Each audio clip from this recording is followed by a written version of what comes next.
Sergeant Larry Schmelkin reporting for duty. Right here, you have a whetstone, W-H-E-T, don't confuse it with W-E-T. It's a whetstone soaking in water. So why you soak it in water is because these stones are very porous. They're very porous because they're made of smaller pieces of rock. And however many small pieces you have, that's what you call your grit or your mesh. The grit here, I have a 400 grit on one side and a 1000 grit on the other side. 400 is going to be more coarse because you're going to have less grits per square centimeter, square millimeter, whatever you call it. And then 1000 is going to be more fine. So the more coarse, you want to take off big pieces of metal. Big in terms of microscopic, not big for us. So I'm going to start with the 400 grit. So these pores, like I said before, they have spaces.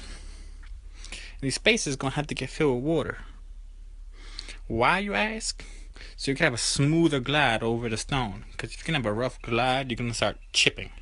Start chipping pieces of metal and you're not going to have a flat edge. You're going to have a very toothy edge. Toothy edges, they cut, but they stick and they bite. So if you have an edge that's biting a lot, you're going to have a lot of problems. And you're going to be more susceptible to breaking complete chips off, and you're going to have to refurnish the whole entire axe head. Meaning that this whole axe head is designed to have its tip over here. So if you break it down the middle a little bit, you give it like a buck tooth or something, you're going to have to shave it way back so you can get back to that edge. You only have so much distance you can shave back, you see, because it has to be proportionate.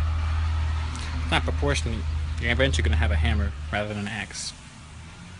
So I'm going to get started on my 400 grit.